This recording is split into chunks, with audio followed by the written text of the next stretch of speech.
This is the October 25th, 2010 issue of United Nations Week News and Views. My name is John Kerry, and the views expressed here are mine alone unless I indicate some other source. The purpose of this program is to put before you information about recent events at the UN that you probably will not come across anywhere else. First of all, I want to talk about an American law professor who has been having problems with the government of Israel. His name is Richard Falk. I've known him since the 1960s. I came across him in the following way. A mutual friend, Professor Richard B. Lillick of the University of Virginia Law School, recruited 10 or a dozen 40-something lawyers to become associated with an organization called the Procedural Aspects of International Law Institute. PAIL, or PAIL, was the acronym.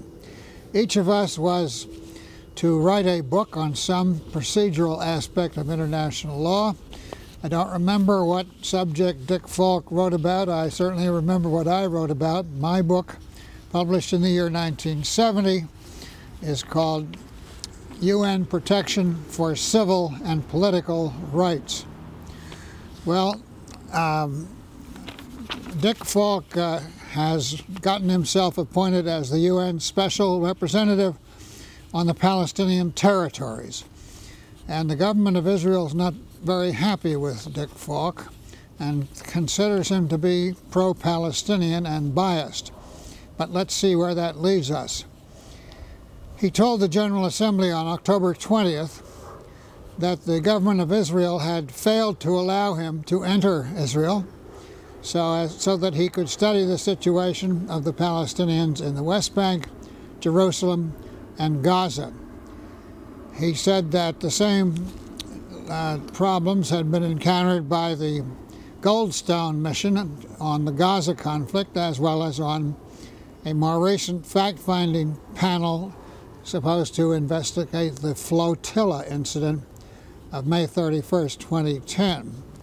Well, in response to suggestions to Falk that he's pro-Palestinian, he has pointed out that some of the problem that he has is caused by the Human Rights Council, which tilts his terms of reference in favor of the Palestinians, and he points out that he has tried in the past to persuade the Human Rights Council to allow him, or to mandate him, to look into the possibility of human rights violations on the part of the Palestinians as well as on the part of the Israelis.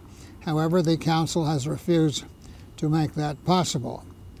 He says that the Palestinian Authority has supplied him with helpful information, but he had felt considerable pressure from it concerning his view on the situation in Gaza.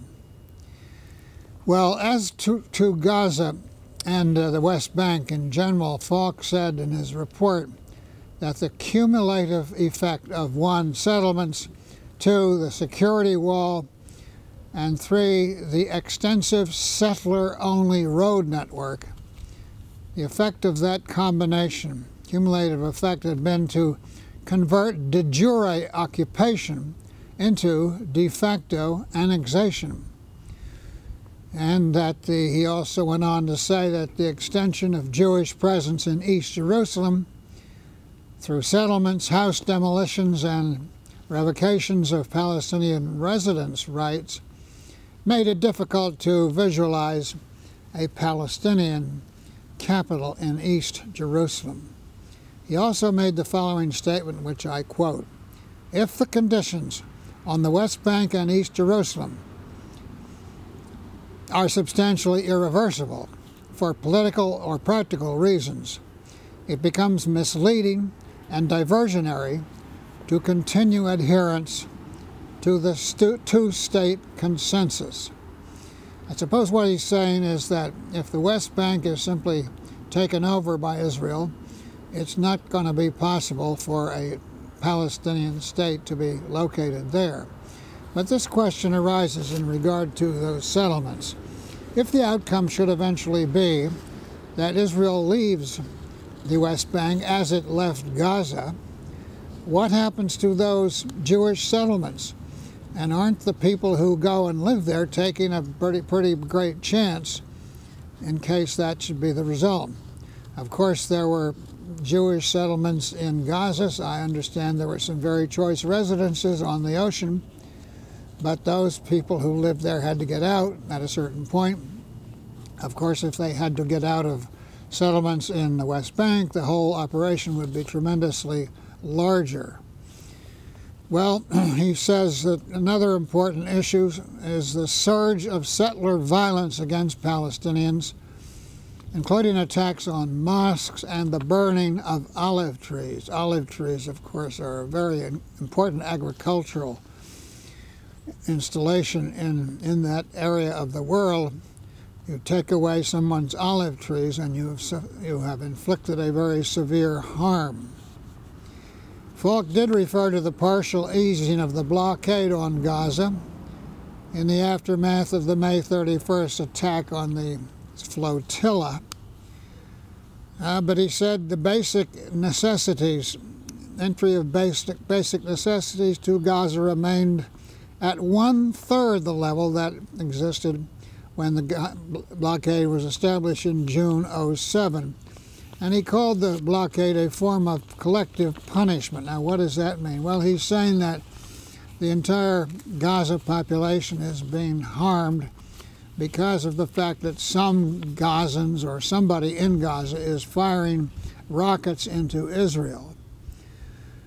He also concluded that he called attention to two of the recommendations in his report. In particular, he said it's time, after 43 years, that's 43 years since 1967, to acknowledge the intolerable burden of prolonged occupation on a civilian population. Bear in mind that the German occupation of France lasted for only 5 years. Only 5 years. That must have seemed like an eternity. But compare an occupation of 5 years in France with 43 years in the Middle East. And think about the impact on the morale of the occupied peoples. Well, the representative of Israel also spoke at this meeting of the General Assembly where Falk was speaking. And he said that the Falk report was biased on a one-sided and based on a one-sided and unbalanced mandate. Well, Falk agrees with that, and he pointed out, as I said a few minutes ago, that he tried to get the Human Rights Council to even his mandate out so that he could examine also allegations of war crimes committed by Palestinians, but the council said no. And Israel said that it could not cooperate with a rapporteur whose mandate was inherently biased and unbalanced. Well, I guess if you read that carefully, Israel's not blaming Falk, but only blaming his mandate. And apparently he was not able to provide more balance to his mandate despite his efforts. Quote from Falk, "I have been accused of being one-sided, but the reality is one-sided, and that is the essential insight," said Falk. He would love to debate the substance of his report, and the situation is not a matter of reasonable controversy, he says. He also expressed disappointment that the United States did not recognize that what was happening in the occupied territories could not be reconciled with international law. So, the Human Rights Council on September 13th had published a report on the implementation of the Goldstone Report, that is the report on the hostilities in Gaza. And here is, I want to quote a paragraph from this report on the implementation of the Goldstone Report. Quote, "On 20 June 2010, the government of Israel announced a new policy in relation to border closures and restrictions on passage through border crossings with the Gaza Strip. In connection with this announcement, a list detailing items that were banned or otherwise restricted from entering Gaza was released. According to the new list, the entry of arms and munitions and the dual-use goods and items would be subject to specific permission by the government. Moreover, construction items and materials were to be allowed entry only for projects authorized by the Palestinian Authority and implemented by the international community. Since the announcement of the new policy, new food and productive items have been allowed into Gaza, and the volume of imports has increased steadily. And then this goes on to compare a weekly average of 553 truckloads that entered in 2010 prior to the Israeli announcement of things easing up. 553 truckloads a week. Now that sounds like a lot, but by the beginning of August this year, an average of 1,006 truckloads per week were entering Gaza. Now that sounds like an awful lot. Divide 1,006 by 6 or 7 days, and you get an awful lot of truck traffic coming in. However, the present figure of 1,006 truckloads per week is only 36% of the weekly average of the first 5 months of 2007, when the blockade began. And by the way, this description goes on to point out, quote, Israel continues to prohibit all exports from Gaza.